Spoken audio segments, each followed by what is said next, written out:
So far, 19 Democrat House members are calling it quits by either announcing a retirement or seeking a different elected office. Why are so many Democrats, including many longtime Congresspeople, jumping ship? That's what we will be discussing today on the Sovereign States.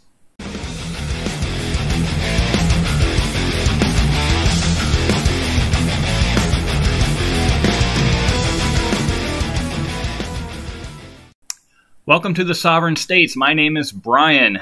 This is a channel where we discuss current events in politics in the United States and elsewhere through the lens of classical liberalism, federalism, and free markets.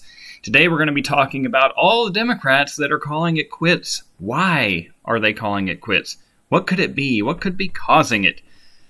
Could it be that the redistricting that is currently going on in many states means uphill battles for these longtime Democrats? Could it be that they don't want to serve as a member of what is almost assuredly going to be the minority party going forward past 2022? Could it be that they don't believe in the Biden presidency and they think Biden and Kamala Harris are not good fits for their roles in the government? Or could it be that all the leftists and the Trump people are driving these folks insane and they have had enough? I don't know. I'm sure it's a different reason or reasons for every single one of these members. But today we're going to be talking about these particular members that are leaving, what it could mean for the midterm elections and beyond, and is this a good thing for our republic or not? So, this from Breitbart. 19 Democrats will leave the House in 2022, including 3 committee chairs. This does not include Pelosi, by the way, who is probably going to retire. Probably. This is almost assuredly going to be her last tenure as Speaker. And I think she's done what she can do. She's getting on up there in age, so it's probably as good a time as any for her to call it quits as well. And there's already reports and rumors that that is actually going to happen, and she'll be announcing soon. That actually would not really surprise me all that much. But she has not officially announced yet, to my knowledge. So let's read a little bit of this. The House Democrats and Speaker Pelosi's hopes of remaining in the majority after the midterms are dwindling, as another Democrat announced he will not seek re-election next year, widening the number of powerful committee chairs, abandoning the House to 3. Now, this does not... I'm pretty confident, based on polling and based on the unpopularity of the president and the vice president especially, and Congress, and all the pushback that's going on right now from independents, not just Trump Republicans, but regular, everyday American independents. The Democrats are not popular right now. Now, the Republicans aren't necessarily popular either, but they're far more popular than the Democrats. We saw that in the Virginia gubernatorial election. But this does not necessarily mean that every single one of these seats is going to be filled by a Republican, a conservative, a classical liberal, or anything like that. Many of these seats will probably be filled by Democrats that are just like the people leaving. That's very possible, maybe even probable. But let's read on. The announcements are piling up from vulnerable Democrats. Now, I'm not sure all of these Democrats are vulnerable, but let's just say that they are for the sake of this article, saying they are leaving their current seats to either retire or seek a different office. This hurts Pelosi's chances of remaining in the majority because Republicans only need to net 5 seats to get the House majority. They would probably do that anyway. With redistricting, the unpopularity of the Democrat Party, they'd probably get that anyway, even without all of these people quitting. So I'm not sure that's really relevant. It just means that there's now a chance for the Republicans to gain even more seats. Not only have 19 Democrats, again, not including Pelosi, decided to call it quits on the House officially, but 3 committee chairs will also be leaving. Now, that is shocking. That is, because many of these Democrats, as I'll go over in a minute, have not served in these committee chairs for more than just this term. So that's actually pretty amazing. Anyway, to continue, and in most cases have to campaign in areas where that have more than likely been redistricted. Excuse me. Also, Democrats during the last 11 months in office have been siding with President Joe Biden on many key partisan issues, and his approval numbers have tanked over time. No kidding. Now, I never expected Biden to be overly popular. What did The Atlantic say? We only need your corporeal form. The entire goal of running Joe Biden versus like a Bernie Sanders or Buttigieg or Kamala Harris or whoever was because he was considered normal, steady, familiar. This is a return to what we had before Trump screwed everything up. That was the whole idea. And all that mattered was getting Trump out. Everything that happened after that was irrelevant. And I think they kind of knew it. I think they knew that if they maintained the majority in the House, which they did, but just barely, and either kept it really close in the Senate or had a slim majority, that they probably weren't going to be able to get a whole lot done. And I think right now they're scrambling to get as much done as possible before the midterms in 2022, because after that, Biden's done. The question really is, are they trying to get things done like the Build Back Better plan in order to try to shore up some seats so the bloodbath isn't too bad? Or are they just trying to ram through a bunch of stuff that they want right now before they know, before the inevitable lame duck session that Biden is going to have in his last 2 years in office, probably last 2 years in office? I don't know. Maybe it's a little bit of both of that. So, I will continue. This gives Republicans a chance to gain another seat, and strong Republican candidates are already running in the majority, if not all, of the 19 districts. Define strong Republican. Is Mitt Romney a strong Republican? What about Ted Cruz? Who is a strong Republican? Because, again, the Republicans aren't that popular either, and when they had majorities in both houses of Congress and Trump in office, did they actually do anything? Not really. They definitely didn't do anything that wasn't politically safe or normal. They didn't shrink the size of the central government. They didn't get rid of ridiculous bureaucratic agencies that do nothing but cost money and screw up the economy and screw up our society. They didn't really do anything to return to federalism and constitutional government. So do we really expect them to do that when they regain majorities in the House and the Senate, as they probably will do? Not veto override majorities, but majorities nonetheless. With Biden in office, Biden, who is controlled, obviously, by more radical leftist elements in the Democrat Party, which seems to be all that's left. Now, most of these Democrats, I don't know that they really have those principles, as they're not radical left-wingers themselves, but they'll go along just to go along because it's what the Democrat Party's doing. Do we really expect the Republicans to get anything done? I don't know. I don't think this is going to be 1994, Contract with America, Clinton and Newt Gingrich working together. Those were pretty darn good years. Some bad things happened too. But they're definitely not going to return to constitutional government and federalism, which is what I want to see happen. Let's go on. On Wednesday, vulnerable Democrat and House Committee on Transportation and Infrastructure Committee Chairman Representative Peter DeFazio of Oregon, who had been a part of the ongoing infrastructure talks, announced he would be the 19th Democrat to not run for re-election after his current term in office. And then Breitbart lists all these other people that are doing the same thing. Some of these folks actually used to be, or used to be members of the Democratic National Committee, the campaign committee, and so forth. So let's talk about who these people are and why might they be quitting. Starting with DeFazio. So he's from the Eugene area of Oregon, been in office since 1987. God help us. 74 years old. He's progressive Democrat, corporate progressive Democrat, kind of an anti-Wall Streeter, which I might agree with him on a lot of things there. A high tax and spend politician. Okay, a typical Democrat from the West Coast. That's kind of what I would expect from him. He's 74. So, I mean, he could be retired just because, like, he's getting on up there. Let's spend some time with the family, the grandkids, and so on and so forth.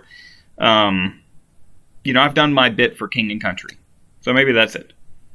He's a progressive, so he probably doesn't have a problem with anything the Democrats are doing. Then you have Philemon Vela. I hope I'm pronouncing that right. I apologize if I'm not. He's from the Harlingen area of Texas, right on the border there. He's been in office since 2013. He's 58 years old, so he's not all that old. He's actually a more conservative Democrat. He is the vice chair of the Democrat National Committee, which is, man, that's a serious position. And he actually opposed Biden's $3.5 trillion infrastructure plan. So maybe that's one reason he might be booted out. He might have Democrats telling him, like, we're not supporting you anymore. You're not going along like you're supposed to go along. You're not progressive enough for the direction of the party and so forth. Maybe that's it. Then you have Sherry Bustos from Northwestern Illinois, and again, on office since 2013. She's 60. She's the chair of the Democratic Campaign Committee. She's a corporate Democrat, but she's a little more moderate. She actually is kind of more of a bipartisan, wants to work together, wants to reach across the aisle, wants to get things done. Part of the No Labels group, which is a bipartisan organization. She's actually against NAFTA and trade agreements like that. Good for you. Those trade agreements suck. But anyway, Ron Kind from Western Wisconsin, been in office since 1997, 58 years old. He's a corporate Democrat, but more moderate. He did support TPP, shame on you. But he did oppose Pelosi as Speaker in 2019. That's dangerous stuff. I mean, I'm glad he stood on principle and did that. But that might be one reason he might be being bounced out as well. John Yarmouth from Kentucky, been in office since 2017. Big name. Been around a long time. Held a lot of positions. He's actually 74, so he may be retiring because of age as well. He's the chair of the House Budget Committee. Wow. He's dropping out as the chair of the Budget Committee. That's crazy. Now, he's far more progressive. He actually used to be a Republican until 1985. Now, those were great years for the Republican Party. Why would you switch then? I don't know. He actually supports single-payer health care, so he's far more progressive. I'm actually a little surprised. I'm not surprised he's dropping out because, again, it may be because of he just doesn't want to serve anymore. He's 74. But the way the party's going, man, he should be all blubbery and excited. Anyway, David Price, Raleigh, North Carolina area, 1987. He's 81. Yeah. Why do these people want to risk passing away at their desk? Why would anyone want to do that? Why are you so desperate to keep serving in office until you're 90? Why would anyone want to do that? Anyway, he's more of a moderate. He actually was against the Iraq War from the beginning, and he's kind of a party line guy, where I'll go along with the caucus no matter what kind of person, somewhat. Mike Doyle of Pittsburgh, Pennsylvania, been in since 95. He's 68. He's kind of more of a moderate. He also was against the war in Iraq. He has a more moderate position on abortion and gun control. He supports them, but he's not like a lunatic about it. It doesn't seem like. Maybe I'm wrong about that. Jackie Spire from San Fran. This woman looks just like a kind of a Nancy Pelosi clone. I mean, she really does. She's 71 years old. Interesting story about her. She was actually present at the Jonestown massacre, not at the where they drank all the Kool-Aid, but at the airstrip where the folks came and shot up the Congress people, killed the congressmen, and shot up everybody there. She was actually shot 5 times. Had to wait 22 hours for help. So,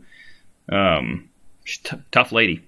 But anyway, she's a corporate progressive Democrat. She's voted with the Biden agenda 100% of the time. She's near San Fran. There is no possible way, without some serious redistricting, that she could lose. I mean, it's like what Pelosi said about AOC's district. You could put, what is it she said? You could put a D on a bottle of water or something. I can't remember exactly what she said, and it would win. Same here. So the chances of a Republican flipping the seat, I don't know. It would have to be a pretty moderate Republican. Anyway, moving on. G.K. Butterfield from the Durham, North Carolina area, been in office since 2004. He's 74. Complete party line Democrat on the corporate level. He's actually the former chair of the Congressional Black Caucus. So big name, holds very typical Democrat Party positions. Eddie Bernice Johnson, who's been a staple for a while from the Dallas area. She's been in since 1993. She's been a politician a long time. She's 86. So she's probably quitting because maybe a combination of redistricting, and maybe she'll have a fight on her hands, and she just like, I don't want to go through that. I'm 86. I've been doing this a long time. I don't need that. And I would agree. It's like, you're 86. Come on, you've done your bit. So anyway, she's progressive, chair of the science committee, another chair. And she's got some shady stuff going on in her past. I don't know if any of it's true, but there's some dealings with money and family members and things that kind of looks kind of ugly. But anyway, the point is, many of these members are longtime party loyalists. And then you've got the folks that are also party loyalists, longtime, big names, been in politics a long time, who are going for different positions. So Tim Ryan in Ohio is running for the Senate. Charlie Crist in Florida is going for governor again. He was a governor of the state as a Republican. Now he's a Democrat. Just one of those guys who will do anything to stay in office. Anything. Val Demings in Florida is going for the U.S. Senate against Rubio. Connor Lamb in Pennsylvania is trying to take Toomey's vacated seat. Or Toomey's retiring. Karen Bass from California is going to try to be mayor of L.A. Fine. That's a local race. That's fine. Maryland Attorney General for Anthony Brown of Maryland. Great. That's a state office. Wonderful. Peter Welch is going to try to go get the Senate seat in Vermont from Patrick Leahy, who is retiring. And then Tom Suozzi, sorry if I pronounced that incorrectly, Democrat in New York. He's going to be entering the New York governor's race. So it's 19 Democrats. There's rumors, according to Breitbart, of more Democrats abandoning ship in the coming weeks and months leading up to the midterms. Man, listen, this just does not sound good for Joe Biden and the establishment Democrat Party. I mean, it just looks ugly. It really makes their position and their platform and everything about them look bad when you have this many people, particularly party lifers or big names, just jumping ship. I mean, that really does not send a good message. The Congressional Leadership Fund Communications Director Calvin Moore told Breitbart News that House Democrats' retirement crisis is a 5-alarm emergency. They always use that kind of language, even if it's not really. That's growing worse day by day. Democrats are dropping like flies because they know they're going to get crushed next November. Maybe so.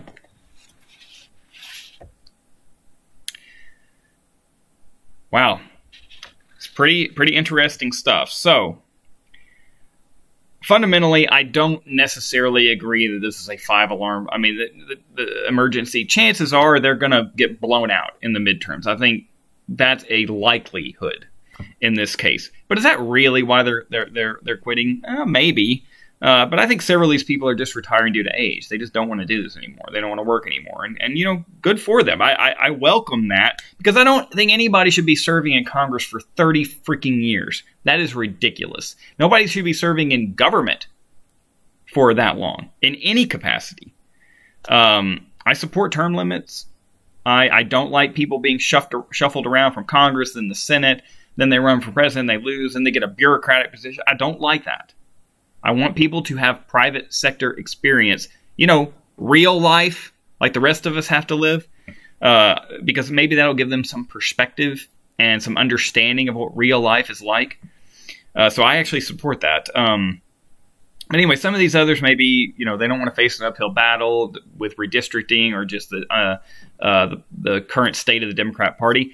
I think a lot of them, though, are these corporate Democrats who are party people, but they don't have any real strong principles. They don't have any real strong political principles, but they're not radical leftist. And they see what the progressives are doing with the squad. They see, the critical theorist type crap coming out of universities and kind of taking hold in the party. They see all this stuff going on, and they're like, I don't like this, I don't agree with this, but, that's where the party's going, and I don't want to switch to be a Republican, so you know what? I'm out. I quit. That might have something to do with it, too.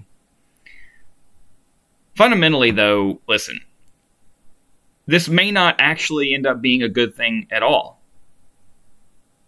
Consider that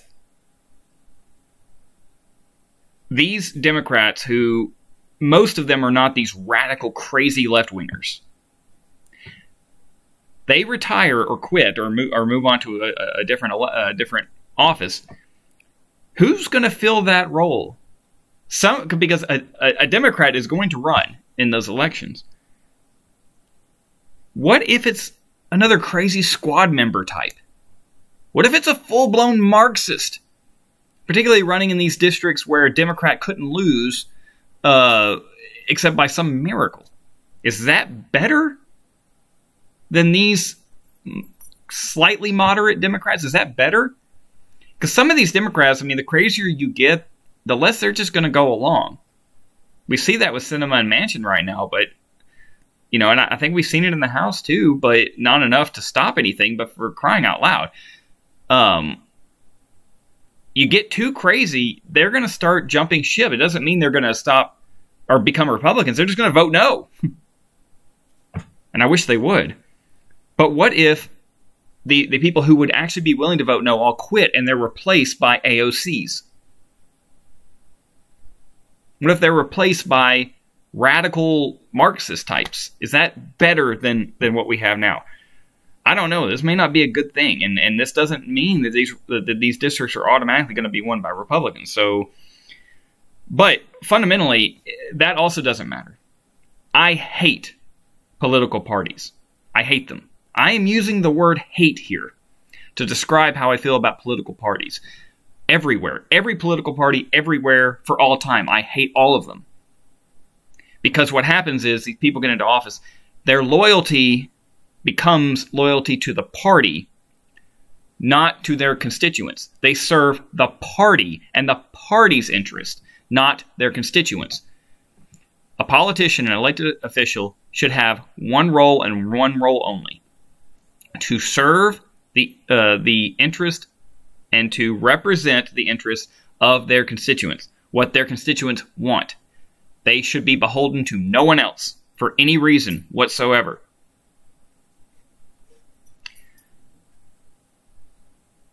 So, I don't like the Republicans either. And the fact that there may be Republicans filling these roles does not necessarily make me feel all warm and fuzzy.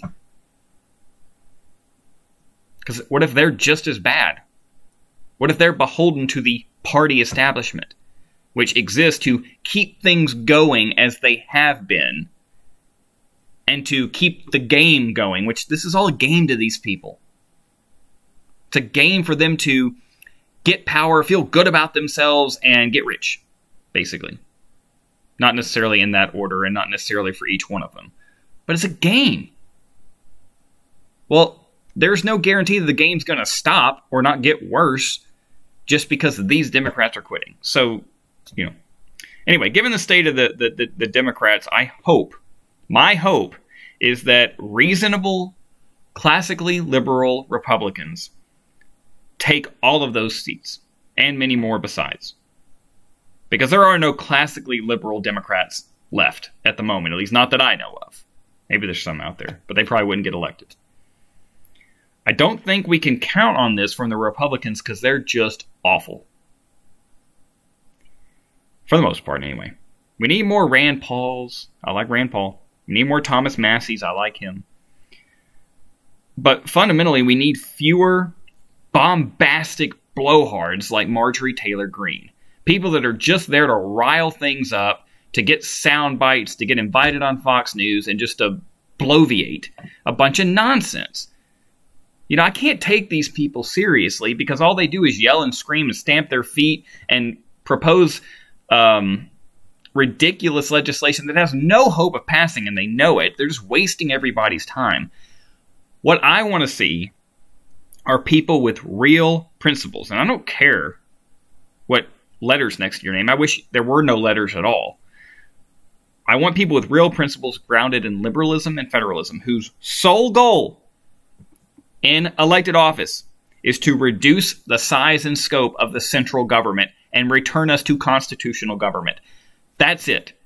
That should be your only goal in your political career, if you want to get my vote at least, is you want to reduce the size and scope of the central government.